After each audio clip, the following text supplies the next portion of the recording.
Welcome back to Devasya Online Education. Good morning. Today we'll begin with the sixth chapter, part 3, that is agriculture development. The basic aim of all types of economic activities is to provide food, clothing and shelter to the billions of people living in the world. तो यहाँ पर हमारी starting जो हुई है उसी से पता चल रहा है कि जो भी हम काम करते हैं वो बेसिकली इसीलिए करते हैं, जो भी इकोनॉमिक एक्टिविटी मतलब जो एक्टिविटी जो पैसे से रिलेटेड हो वो क्यों करते हैं, ताकि हमें फूड मिले, क्लोथिंग मिले और शेल्टर मिले. The main source of food is the forest and production of food grains, pulses, oil seeds etcetera from land through agriculture. तो हमारा जो मेन सोर्स है फूड का it is from the forest, और उसके अलावा प्रोडक्शन ऑफ फूड ग्रेन जिसमें pulses है, ऑयल है, सीड्स है, which is coming from land through agriculture. Population of the world is increasing at a rapid rate. तो जैसे कि हमें पता है कि चाइना के बाद अगर हाईएस्ट रेट ऑफ पॉपुलेशन है तो वो हमारी कंट्री का है. In many parts of the world the production of food is not enough to meet the needs of the people.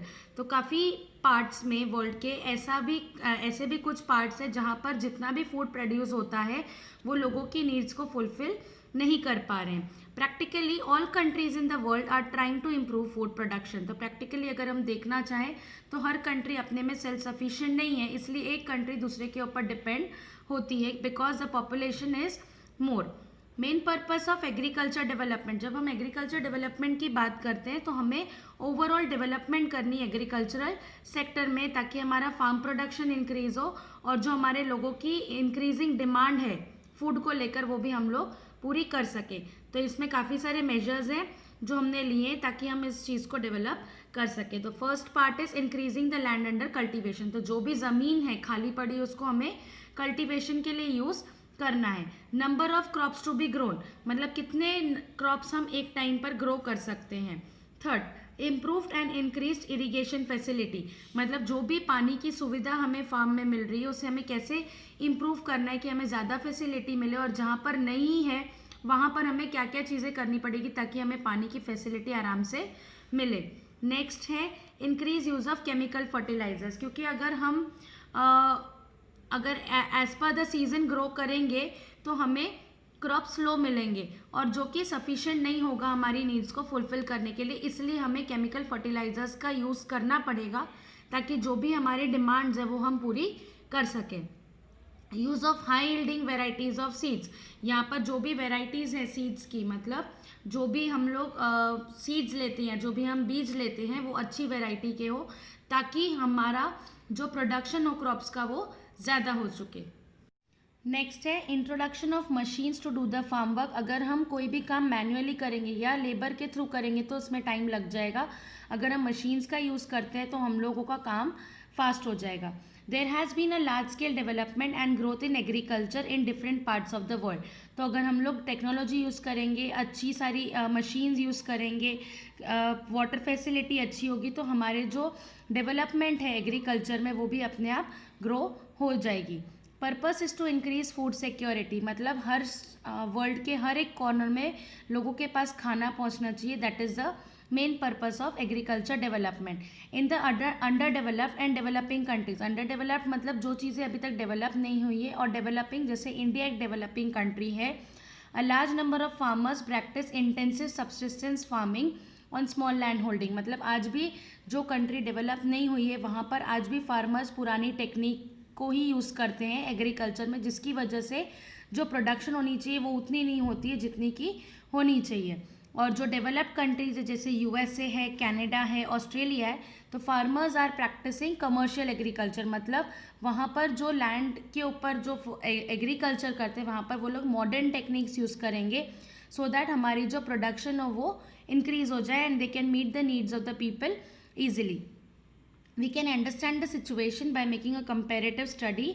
तो ये बेसिकली अभी जो हम नेक्स्ट पार्ट पढ़ेंगे वो एक इंडिया का फार्म है और एक फार्म यूएसए का है, और दोनों में कंपैरिजन बताया जाएगा कि किस तरीके से हम लोगों का एग्रीकल्चर इंडिया में प्रैक्टिस होता है जो कि एक डेवलपिंग कंट्री है, और यूएसए में प्रैक्टिस होता है जहाँ पर यूएसए एक डेवलप्ड कंट्री है. तो will begin with first part of the case study that is farm in India. जैसे हमें पता है agriculture is the main occupation of people in the rural areas of India. 70% of population lives in villages. अपने को ये भी पता है कि 70% पॉपुलेशन जो है वर्ल्ड की, आई मीन जो अपने कंट्री की 70% पॉपुलेशन है, they are staying in villages. और वहाँ के 70% लोग ऐसे हैं जो एग्रीकल्चर एक्टिविटी में एंगेज्ड हैं। Almost all of them depend directly और इनडायरेक्टली ऑन एग्रीकल्चर, मतलब आधे से ज़्यादा लोग डायरेक्टली एग्रीकल्चर में या इनडायरेक्टली एग्रीकल्चर के ऊपर डिपेंड होते हैं। वी हैव सिलेक्टेड, अब यहाँ से केस स्टडी स्टार्ट होती है कि यहाँ पर उन्होंने एक फार्म सिलेक्ट किया है गोरखपुर में इन यूपी। तो जो ओनर है वो एक छोटा सा फार्मर है and the environment is suitable for agriculture. वो ये बता रहे कि जिस जगह पर हमारा फार्म है वहाँ का जो एनवायरनमेंट है वहाँ पर हम एग्रीकल्चर कर सके, ऐसे उस वहाँ का एनवायरनमेंट है। और जो फार्म है काफ़ी अपने विलेज की काफ़ी नज़दीक है और फार्मर वहाँ पर अपनी फैमिली के साथ रहता है। Farmer is not well educated, जैसे अपने को पता है कि इंडिया में जो लिटरेसी रेट है वो हाई नहीं है, इसलिए जो फार्मर है is not educated, he is not in a position to adopt modern techniques of farming. तो क्योंकि वो पढ़ा लिखा नहीं है तो मॉडर्न टेक्निक वो नहीं यूज़ कर सकता, उसे नहीं पता कि एग्रीकल्चर में क्या क्या चीज़ें हम लोग यूज़ कर सकते हैं ह्यूमन लेबर को छोड़कर। तो his aim is not only to meet the needs of his family but also send some produce in the market. मतलब उसका जो मोटो है, उसका जो गोल है लाइफ में, he does not want to produce crops for his family. वो ये नहीं चाहता कि मैं जो भी ग्रो करूँ वो अपनी फैमिली के लिए ग्रो करूँ, but at the same time वो जो भी ग्रो करे उसे मार्केट में भी सेल कर सके। He has the advantage of meeting big farmers and technicians in his village. अब उसके पास इवन तो इज़ नॉट एजुकेटेड बट उसका एम है कि वो अपनी फैमिली को फैमिली की नीड्स को पूरा करने के बाद दूसरे प्रोडक्ट्स को मार्केट में बेचे। तो उसके लिए he has the facility of meeting big farmers, जो बड़े बड़े फार्मर्स होते हैं उनसे मिलने का उसके पास अपॉर्चुनिटी है और उसके पास हाई लेवल टेक्नीशियंस है जो उसकी हेल्प करेंगे विलेज में। He regularly seeks their advice and help to improve the agriculture production. तो जैसे उसके पास टेक्नीशियन है तो वो लोग की हेल्प लेते हुए और उनकी एडवाइस लेते हुए वो हर रोज़ एग्रीकल्चर प्रोडक्शन में इम्प्रूवमेंट करने की कोशिश करता है। The land is almost level, मतलब जो भी उसकी ज़मीन है वो लेवल है, उबड़ खाबड़ ज़मीन नहीं है, प्लेन है, फर्टाइल है क्योंकि वो गंगा बेसिन के नज़दीक है। There are many tubewells in the neighbouring farms, क्योंकि उसके पास, जैसे मैंने तुम्हें बताया कि जो भी हम एग्रीकल्चर प्रैक्टिस करते हैं उसमें मेन जो फैसिलिटी होती है वो पानी की सुविधा होती है। तो यहाँ पर जो उसकी इरिगेशन फैसिलिटी के बारे में बात करें तो ट्यूबवेल्स उसके फार्म्स के यहाँ पर अवेलेबल है और काफ़ी सारे बिग फार्मर्स हैं जो उसके विलेज में ट्रैक्टर्स और स्मॉल मशीन्स को भी यूज़ करते हैं। ही purchases high yielding varieties of seeds from the corporative store in the villages. तो कॉर्पोरेटिव स्टोर्स एक ऐसे स्टोर्स होते हैं जो कि गवर्नमेंट के स्टोर्स होते हैं जहाँ पर जो भी वेराइटीज़ ऑफ बीज, जो बीज हम लोग डालते हैं वो अलग अलग वेराइटीज़ के और अलग अलग रेट के मिलते हैं, तो वो वहाँ से अपने सीड्स को परचेज करता है। ही grows 2 crops in a year, साल में 2 क्रॉप्स उगाता है, एक होता है वीट, राइस और पल्सेस। या तो वीट उगाएगा या तो राइस, अगर वीट उगाएगा तो उसके साथ पल्सेज होंगे और राइस ग्रो करेगा तो उसके साथ उसको पल्सेज होंगे। He produces quick growing fodder crop, तो उसके साथ साथ वो जो भी गाय बकरियां जो चारा खाती है वो भी साथ में वो ग्रो करता है। ही कीप्स 2 और 3 बफेलोज, क्योंकि उसने लाइव स्टॉक भी रखा हुआ है अपने पास, बफेलोज हैं, काउज हैं, उनको फॉडर देता है, चारा देता है, तो उनके साथ उसे 2 और 3 बफेलोज रखे और उसका use he not only use the milk for home consumption but sell some of it to the villagers. मतलब वो जो भी कैटल और काव और बफेलो से जो मिल्क आता है वो घर की कंजम्पशन में भी यूज़ करता है, मतलब उसके घर के लोग भी यूज़ करते हैं, but at the same time वो उसे मार्केट में भी सेल आउट करता है। Farmer and his family remain busy with agriculture work almost through out the year. पूरा साल भर उसकी फैमिली बिजी रहती है एग्रीकल्चर काम से related. He applause the field with a rented tractor, तो जो भी ट्रैक्टर है वो भाड़े पर लेकर यूज़ करता है रेंटेड ट्रैक्टर को और उससे जो फील्ड है उसे प्लॉ करता है। This is quick and time saving. अगर वो बुलक का यूज़ करते हुए अगर प्लॉ करेगा तो उसमें काफ़ी टाइम लगेगा, इसलिए वो ट्रैक्टर्स यूज़ करते हैं ताकि उसका टाइम बच सके। Many farmers in his village still use the traditional method of using bullocks for ploughing. आज भी उसके गांव में ऐसे फार्मर्स हैं जो पुरानी या ट्रेडिशनल मेथड यूज़ करते हैं प्लॉइंग के लिए, जहाँ पर हम लोग बुलक्स का यूज़ करते थे। He pays for irrigating his field with the help of a tubewell, तो वहाँ पर वो बाजू वाले नेबरहुड को भी रेंट पे करते हैं ताकि उसकी यहाँ पर पानी की फैसिलिटी आ सके। Our farmer whose name is Ram Singh is member of cooperative store run by a cooperative society. तो एक फार्मर है जिसका नाम राम सिंह है, जो कि कोऑपरेटिव स्टोर का मेंबर है। जो कोऑपरेटिव सोसाइटी, जैसे अपनी जो सोसाइटीज होती है जहाँ हम रहते हैं, वो लोग वो कोऑपरेटिव स्टोर को रन करते हैं। He takes all possible help and guidance from the cooperative society to ensure production from land. तो बेसिकली क्या करेगा, सबसे मदद लेगा, सबसे पूछताछ करेगा, सबसे एडवाइस लेगा, ताकि उसकी जो लैंड है उसके ऊपर वो प्रोडक्शन को इंक्रीज कर सके। Every year Ram Singh has to borrow money either from the agriculture cooperative society or from the banks. तो जो राम सिंह है फार्मर, वो क्या करता है, साल में पैसा बोरो करता है, मतलब किसी से मांगता है। और किससे मांगता है, या तो बैंक से मांगेगा या तो कोऑपरेटिव सोसाइटी से मांगेगा। He need this money to buy high yielding variety of seeds, chemical fertilisers and 1 or 2 farm implements. तो वो पैसा इसलिए मांगता है ताकि वो अच्छी वेराइटी ले सके सीड्स की, फर्टिलाइजर्स ले सके, और 2-3 फार्म में न्यू यूज़ करने वाले इम्प्लीमेंट्स, मतलब 2-3 न्यू तरीके के उसके जो भी औजार होते जो हम लोग फार्म में यूज़ करते वो यूज़ कर सके, इसलिए वो मनी बोरो करता है। He sells the surplus produce from his land either to a government agency or in the market which is in the nearby town. तो जो भी वो एक्स्ट्रा ग्रो करता है अपनी फील्ड में, वो या तो उसे गवर्नमेंट एजेंसी में बेच देता है, या तो जो भी गांव के नज़दीक कोई भी छोटा सा टाउन होगा वहाँ जो मार्केट लगती है वहाँ पर उसे जाके सेल आउट करता है।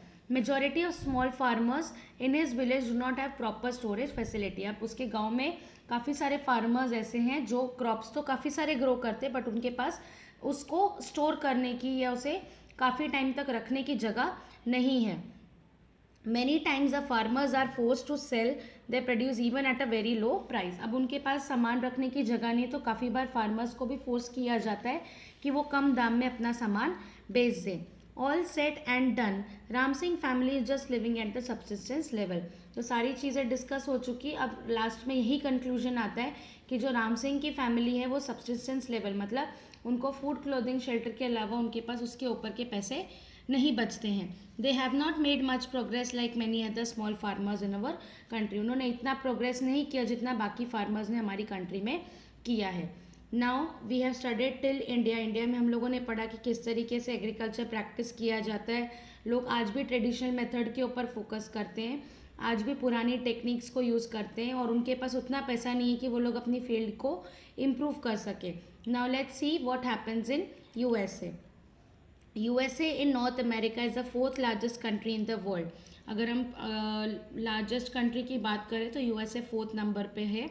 Total population is little more than 30 crores। People from different countries of Europe came you're in search of work and wealth. तो काफ़ी सारे लोग यूरोप से आए हैं USA ताकि उनको कुछ काम मिल सके और वहाँ पर पैसा कमा सके। They found that the central part of USA is vast treeless plain where tall trees grow. तो यहाँ पर लोगों ने ऐसा ढूंढा है कि सेंट्रल पार्ट जो है USA का वो काफ़ी बड़ा प्लेन है जहाँ पर लंबे ग्रासेस को हम लोगों ने ग्रो करके रखा हुआ है। This is Midwest of USA and the immigrants.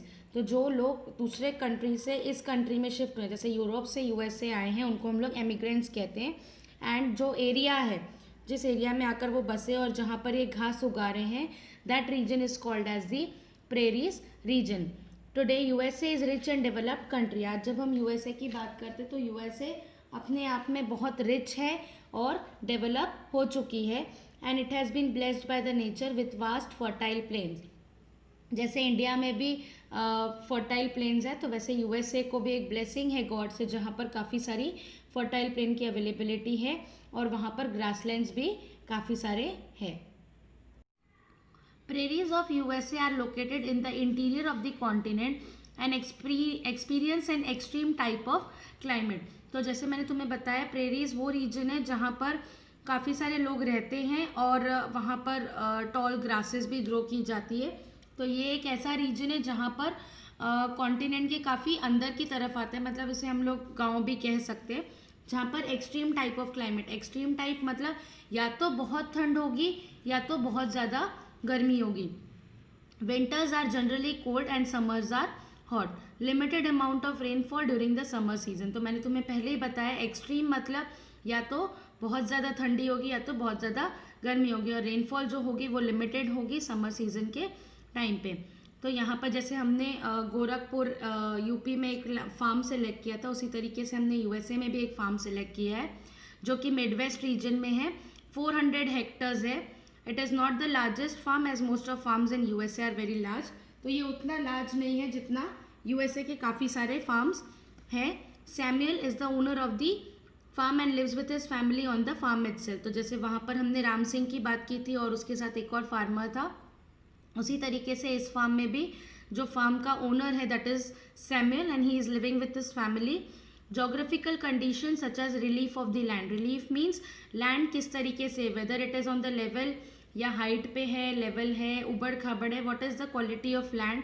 Climatic condition कैसी है, उसके बाद वेदर, ऐसी क्लाइमेटिक कंडीशन को देखकर वहाँ पर कल्टीवेशन हो सकती है या नहीं, तो that we are going to see. Climatic condition जो यहाँ की है, it will favour cultivation of large variety of crops. Climatic condition अच्छी तो हम लोग कैसे क्रॉप्स ग्रो कर सकते हैं, जैसे कॉर्न हो गया, soybean, wheat and sugar beet. Sugar beet जिसे हम लोग शकरकंदी भी कहते हैं हिंदी में। But Samuel gives preference to cultivation of maize which is called corn in USA over other crops. जैसे हमें पता है कि इंडिया में भी जो हम लोग कॉर्न खाते हैं, जो मकई खाते हैं, वो अमेरिकन कॉर्न होते हैं। तो बेसिकली जो पर्सन है who is the owner of the farm, ये काफ़ी सारे क्रॉप्स ग्रो करता है, बट वो प्रेफरेंस, वो ज़्यादा किस क्रॉप को ग्रो करना पसंद करता है, that is the corn. Samuel farm is very large. अगर हम लोग सैमुअल का फार्म देखते हैं तो वो काफ़ी बड़ा है। Samuel farm is very large, जैसे मैंने बताया, when compare to the above average land holdings in India. India की जब हम लोग लैंड होल्डिंग देखते हैं तो इतने बड़े फार्म्स नहीं है जितने यूएसए में सैमुअल के हैं, या कोई भी, फॉर एग्जाम्पल कोई भी लैंड ओनर ले सकते हैं हम लोग। Due to its size most of the farm work such as ploughing. Ploughing मतलब जब हम लोग खेत को खोदते हैं, फिर उसमें बीज डालते हैं, दैट इज सीडिंग। हार्वेस्ट जब वो ग्रो करते हैं, थ्रेशिंग जब हम उसे क्लीन करते हैं, ये सारी चीज़ें जो इंडिया में ह्यूमन बींग्स करते हैं, वहाँ पर ये सारे काम it is done with the help of machines. He is very particular about the fertility of the soil. वो सॉइल की फर्टिलिटी को बहुत ज़्यादा इम्पोर्टेंस देता है। He asked the soil laboratories to test and advise about type and quantity of fertilizers to be used so that the nutritional level of the soil can be maintained। मतलब वो soil को कहते हैं ना कि soil को लेकर वो काफ़ी ज़्यादा प्रायोरिटी देता है। उसका रीज़न है कि अगर सॉइल की फर्टिलिटी ख़राब हो जाएगी तो वो क्रॉप्स को प्रॉपरली ग्रो नहीं कर पाएगा, इसलिए he take the help of laboratories, जो उसके सॉइल के सैंपल्स को कलेक्ट करती है, उसे टेस्ट करते हैं और उसको फिर एडवाइस देते हैं कि तुझे इस सॉइल के ऊपर कितना फर्टिलाइज़र डालना है और कैसा मतलब कौन सा डालना है, और ऐसा कौन सा फर्टिलाइज़र डालना है जिससे उस सॉइल की जो न्यूट्रिशनल कंटेंट है वो कहीं कम ना हो जाए। तो उसे मेंटेन करने के लिए कौन सा प्रॉपर फर्टिलाइज़र उस पर सूट होगा, that will be decided by the soil laboratory technicians. Counter ploughing and rotation of crops are regularly practice. Counter ploughing जहाँ पर हम लोग वेराइटीज़ ऑफ क्रॉप्स को ग्रो करते हैं, और रोटेशन जहाँ पर हम बदल बदल कर क्रॉप्स को ग्रो करते हैं, ये सारी चीज़ें वहाँ पर प्रैक्टिस होती है। Samuel has purchase a variety of machines to do the farm work such as tractors, seed drills, levelers, combined harvester and thresher। तो सैमुअल ने काफ़ी सारे मशीन्स परचेज की हैं। ट्रैक्टर जब वो प्लॉ करता है, सीड ड्रिल मतलब जब जैसे ड्रिल मशीन होती कैसे वॉल में जाती है होल करने के लिए, उसी तरीके से ज़मीन में भी सीड ड्रिल यूज़ होती है, जहाँ पर सीड डालने के लिए हम लोग ड्रिलर मशीन यूज़ करते हैं। लेवलर अगर ज़मीन ऊपर नीचे है तो उसे लेवल करने के लिए। कंबाइंड हार्वेस्टर, हार्वेस्टर मतलब जब वो क्लीन करते हैं और जो भी क्रॉप्स ग्रो करते हैं उसे फील्ड से निकालना और उसे फिर क्लीन भी करना। He maintains an independent workshop on the farm house. उसकी खुद की वर्कशॉप है, मतलब दुकान भी उसके फार्म हाउस के यहीं पे है। इंडिपेंडेंट शेड्स फॉर मशीन, मतलब उसने अलग अलग शेड लगाए हुए हैं, अलग अलग मतलब जैसे दरवाजे होते हैं, शेड होता है, उसने उस तरीके से फैसिलिटी दी हुई है मशीन्स को रखने के लिए, एनिमल्स को रखने के लिए। फिर जो उनका फॉडर है, उनका जो खाना है एनिमल्स को, उसे भी वो स्टोर करने के लिए उसने जगह रखी हुई है अलग से उसके फार्म में। Yield per acre is low but per worker is very high. The farmers earn enough money to maintain a high standard of living. तो जैसे इंडिया में भी इतनी मेहनत फार्मर करते हैं बट रिटर्न में उनको कुछ नहीं मिलता, because the facilities and the machines they use are not up to the mark. और यहाँ पर पैसे भी अच्छे लगा रहा है और रिटर्न में उसको पैसे भी अच्छे मिल रहे हैं। सो अभी जब हम इंडिया और यूएसए का कंपैरिजन करते हैं तो इंडिया में फैसिलिटीज़ ज़मीन बहुत है but the facilities are not up to the mark, इसलिए यहाँ पर छोटा फार्मर भी यूएसए में अच्छे पैसे कमा जाता है, और यहाँ पर इंडिया में जितने भी बड़े फार्मर्स हैं they need to struggle a lot because the technology and the availability of products are not good, so they are not able to produce more varieties of crops. So with this we end up with the chapter. I hope you have understood the chapter. Thank you. Goodbye. Take care all of you.